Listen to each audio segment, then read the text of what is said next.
Let's keep talking about Rome and not worry about gas prices, okay? Rome did fall because of high gas prices, you know?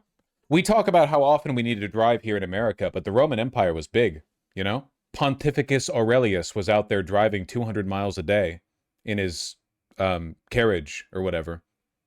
Yeah, high hay prices, yeah. Unfortunately, like a problem that we're going to have to reconcile with is that airlines genuinely run on incredibly thin margins, and especially now with the rising cost of fuel, like airline tickets do not cost enough. People get mad at me when I say this, but it's true. It literally, like, economically it doesn't make sense, you know? The government does so much to streamline this process and subsidize it. If you think about it, the government literally pays for a significant amount of the infrastructure that allows airlines to run. The airports are the government. Like the management of the airport, to a large extent, it's federal land. They manage it, you know? Like so much of the cost involved in running airlines is subsidized by the government, you know? That's good though, no? Yeah, I mean, I'm in favor of that. It's just that, like, the airlines as a private entity, the tickets have to cost more. They don't cost enough is the thing. Miracle flight should be a luxury, not a cheap trip. We literally just have to start investing in other systems of transportation, because this is not, we can't keep doing this. Especially for short haul airlines, the shorter the length of flight, the more inefficient, because the amount of fuel you burn to get the altitude is fixed. Yeah, because you want to get up to 50K feet or whatever.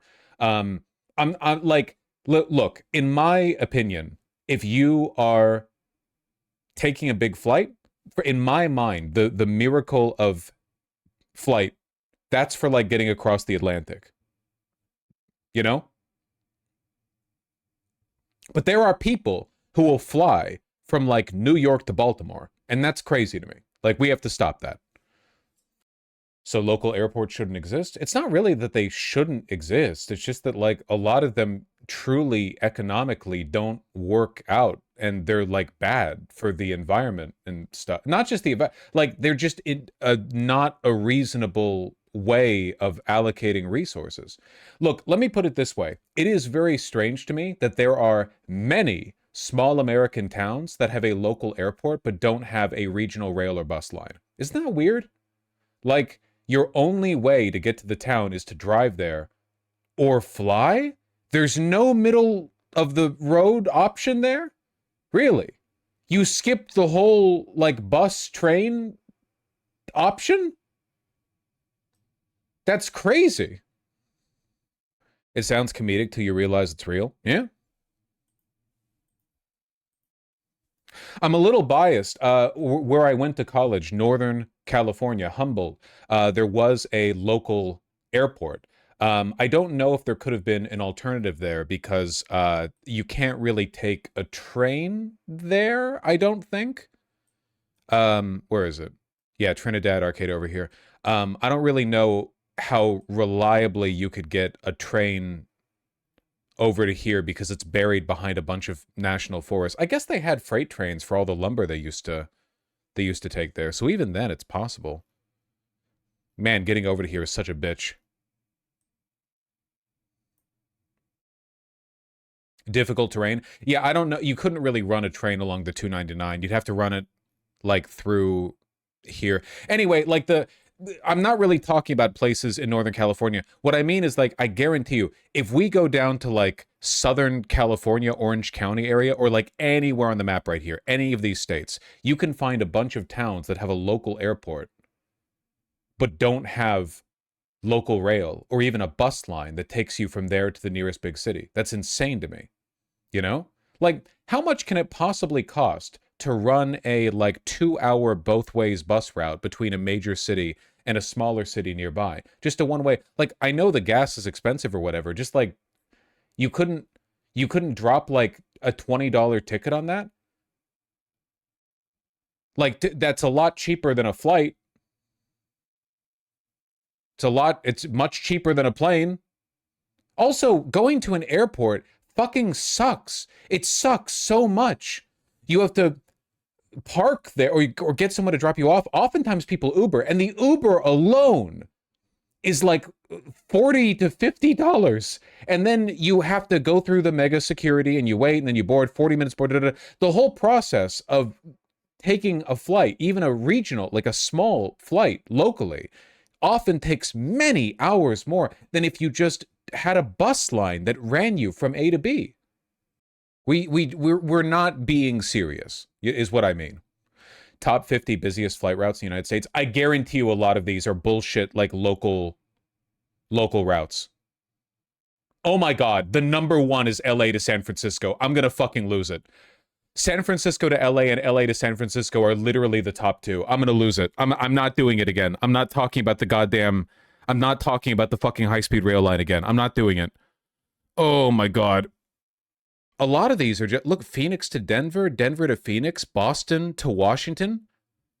New York to LA is legitimate, obviously. That's across the entire country. Las Vegas to LA, dog, that's literally like a 3-hour drive. That's not... Los Angeles, Las Vegas. You just take the 15, man. I've driven that. It's not that far.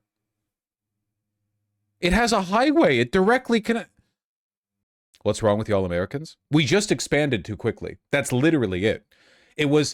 I saw a tweet. If we had taken 100 more years before inventing the car, America would have like 500 of the most beautiful cities in the world. Literally, it's true. The problem is that like we expanded westward right when trains became viable, and we started populating the West right when cars became viable, and that's the problem. It was just a happenstance. Technologically, we just got fucked over. Thousands of years of human civilization, but we took over the continent and displaced the natives, of course, right when available technology incentivized some really bad practices for separating cities and keep like maintaining big distances between them. It's the reason why when you look at like a USA population map, if you look at the West Coast, you have a really, really, really dense region near the... Fuck, that's not a high-res image. Come on. You have a really, really, really dense region over in like, New England, like the 13 colonies and so on. You have this area of like very densely packed cities are close together, so on. But then as you go further west, you have city-states that are surrounded by nothingness. Denver, Salt Lake City, Albuquerque, Phoenix... And these are by counties, by the way. So if you looked at it not by county, but rather by like actually by region. Look at this. Block level population density. You ready for the real map? Look at that. Block level. So not county level. So now we're not like dispersing the population across the entire oversized county. Look at the difference. You go from a densely connected country to city-states surrounded by nothing. And part of this is the Rockies. A lot of the territory over here is very difficult to settle, but that's not the whole reason. A lot of that is because of when we settled it. Don't a lot of countries have this? Not for the same reasons and not to the same extent. Like, there are some inhospitable areas here in terms of settlement. Like, you will never have a dense population in the Rockies, but like the area I'm circling right now with my mouse, a lot of it could legitimately be 10 times as dense as it is. And it would be if we settled westward slower than we did. That's it, really. If it wasn't for trains and cars, we would have very slowly, and look, I'm not overlooking the displacement of the natives. That's still a factor here, but I'm saying like realistically, we would have more slowly moved our way over, and a lot of these settlements would have been much more dense. Yeah. Basically hightailed it to the coast. A lot of it's agriculture. For instance, you can see this area right here, the Central Valley of California, which is some of the most valuable agricultural land on Earth. This is still pretty like widely settled, but man, yeah, look at that. LA, San Diego, San Francisco, Sacramento, Seattle, Tacoma, Portland. You can see it, like, you can just name every yellow dot here. Whereas like you get over here in the Northeast and it's like, yeah, you can name the general area, right? New York, DC, but generally speaking, Not saying you're wrong, but Russian Siberia is similar in density infrastructure. Okay, the difference is that Siberia is Siberia and this is America. Not to underplay your statement, it's just that Siberia, a lot of it is genuinely a wasteland, and this isn't. It's just not the same. But you're I mean, yeah, Canada's more comparable. Well, a lot of Canada's uninhabitable. There are some parts of America that are uninhabitable, kind of. The map's kind of blowing my mind, by the way. Yeah, well, anyway, I mean, what we're talking about really is these flight routes. But yeah, no. I mean, a lot of these just don't track. Can someone look at the map? If you just Google like US population density map, you'll find it. It's not it wasn't hard to find. Boston to New York, yeah, seriously. Christ. Anyway, Spirit Airlines is going to be the first to go down, but especially in the whether or not the Iran war resolves itself in the near future, we are entering an era of higher fuel prices. This will happen no matter what. Even if we solarize the grid, even if we make the grid renewable, a significant percentage of the petroleum we extract goes into transportation for vehicles, which, you know, we're not strapping solar panels to the tops of cars yet. I mean, you can do that, but it's not happening tomorrow. So, fuel prices will go up in our lifetimes by quite a bit. And a lot of the world that we relied on, which was built on lower fuel prices, will not be viable anymore.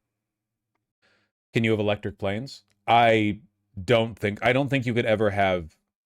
I'm sure there's some tech out there, but I don't think the surface area on the top of a plane could ever match the batteries that you'd need and the surface area you'd need to power it relative to how much fuel a plane burns through. I don't think it's viable. Not without some crazy future tech that I'm not aware of.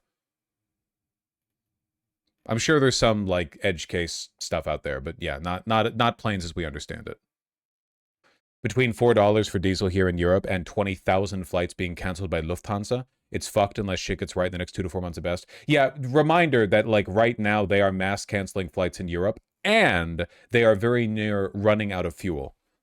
Europe, fuel shortage planes, which is not great. All the airlines canceling flights and adding extra charges amid jet fuel crisis. The only reason this is hitting Europe faster is because they're closer down the line in terms of the effects from the Iran war. It will hit us too. Though we do have more domestic production, we might be a little bit more insured against it, but not completely. Yeah, they have smaller reserves.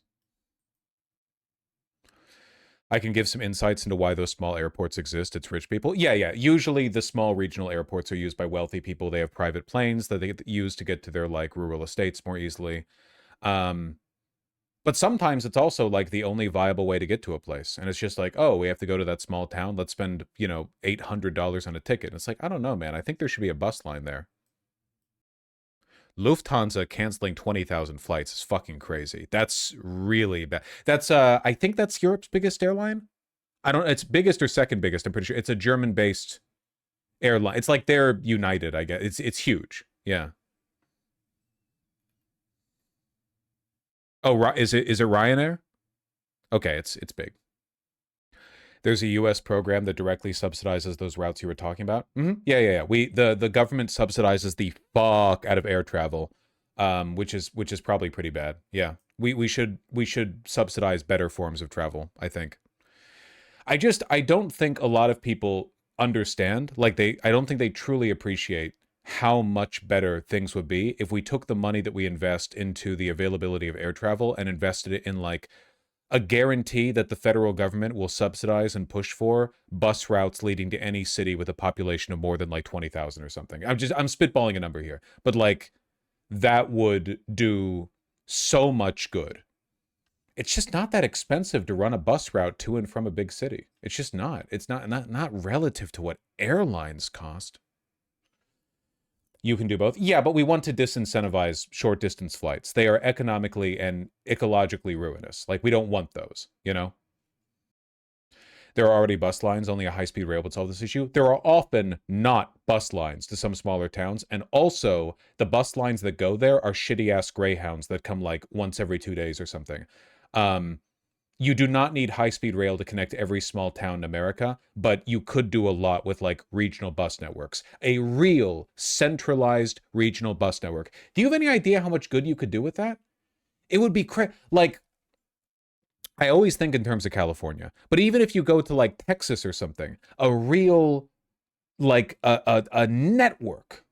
What's wrong with Greyhounds? They just don't come often enough. They suck. They suck on like every level. You could do so much better. Point regarding bus transit being dog shit in USA, even by car sector standards. 200,000 resident Canadian cities get more bus transit ridership than US cities with over 1 million residents. Jesus. A Canadian city with 200,000 in its metro area has close to twice the public transport trips of 1 million city in the US. Yeah. And Canada's not good either. Canada has a lot of the same problems as us. Well, we'll see how it goes.